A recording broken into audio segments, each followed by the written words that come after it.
otoño recién empezado, lo que más tenemos son infecciones de vías respiratorias altas y diarreas. Dentro de las infecciones de vías respiratorias altas están los catarros de vías altas, que ya hablamos largo y tendido el otro día.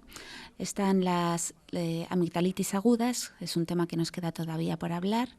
Y están las laringitis, que está plena epidemia actualmente. Es la epidemia más grave y grande que estamos teniendo actualmente en las urgencias del hospital de aquí de Talavera.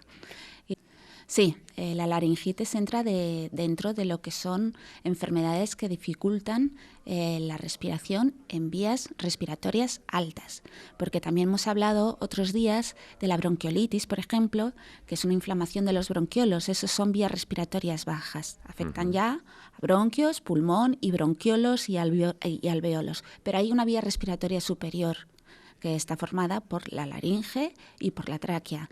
Inflamación de ambas, de una o de otra o de las dos, es una inflamación, infección y además obstrucción de la vía respiratoria superior, porque disminuyen de tamaño, son tubos huecos, disminuyen de tamaño y dificultan el paso del aire por su interior. Bien. La laringe es un tubo que está situado en la parte anterior del cuello. Está formado por cartílagos, por músculo y por un solo hueso, que se llama hioides. Y la laringe interviene en dos aparatos, tanto en el paso del aire hacia la vía respiratoria como en el paso del alimento hacia la vía digestiva. Es decir, que puede producir complicaciones en ambos aparatos. Hay distintos cartílagos que la componen, que son el cricoides, el tiroides, el aritenoides, etc. Músculo recubriendo toda la laringe en sí, y el hueso hioides. De hecho, cuando tragamos, lo que sube y lo que se baja es el cartílago tiroides, la laringe está subiendo, porque los huesos y el cartílago tienen forma semicircular. Es un tubo así, como abierto por detrás, y así puesto, y entonces lo movemos con facilidad. En la laringe, en una zona en concreto, que es en los cartílagos aritenoides, se forman las cuerdas vocales. Estas son las que nos permiten hablar.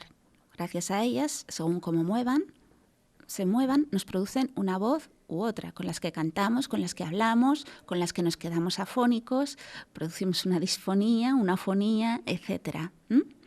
También a veces, si están irritadas, nos pueden producir tos. Y también cuando la laringe se queda atragantada con un alimento, porque a veces pasa, son esos episodios de atragantamiento que nos tienen que dar en la espalda y que también, como reflejo, producen la tos. Falso o la laringitis estridulosa que he comentado antes es esa que se produce de repente por la noche, que despierta a los padres, cogen al niño corriendo y lo llevan a urgencias. A esos todos van a urgencias, porque los padres y el niño están muy asustados.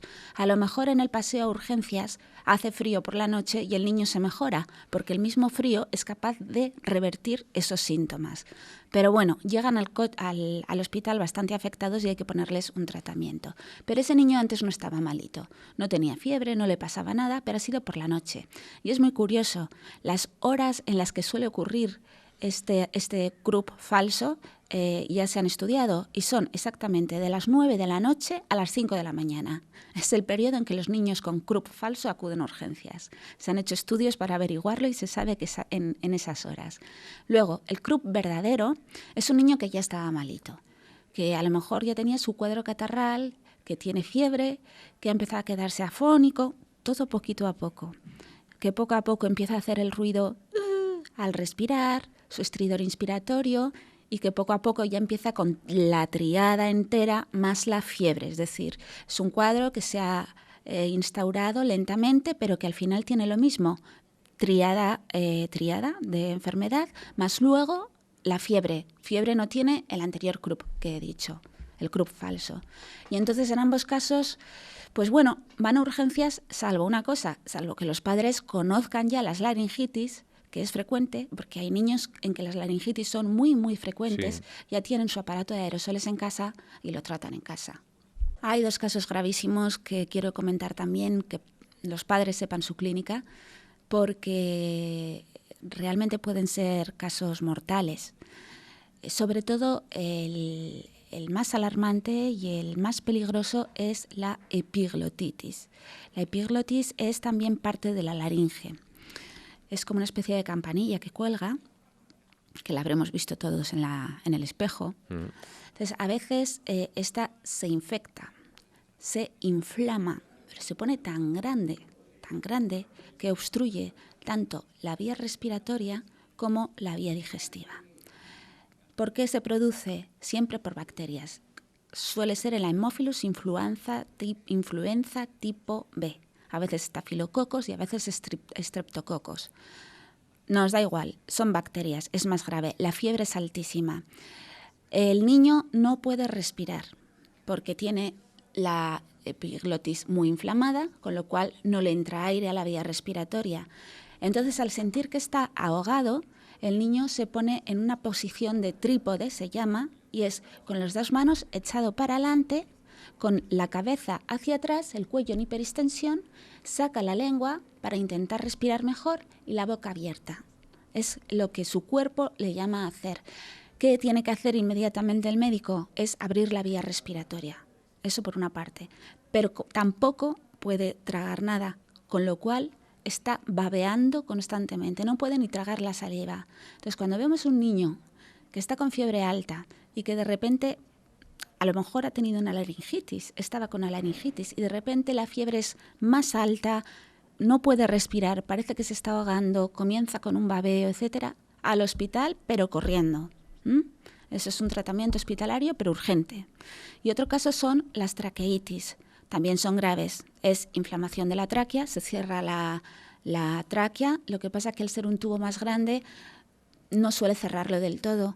Y entonces sí que puede pasar algo de aire. Pero la dificultad es tan grande que no solo tienes la dificultad arriba, sino que también tiene que mover el pulmón, el tórax para respirar, y eso se traduce en que la zona intercostal esté deprimida y además mueva las alas de la nariz al respirar porque quiere coger más aire. Entonces hay un aleteo nasal y la retracción intercostal, es decir, es una insuficiencia respiratoria. Aquí en este caso también la causa es una bacteria y es el estafilococo. Ambos casos son extraños, gravísimos, pero no por eso no dejan de suceder.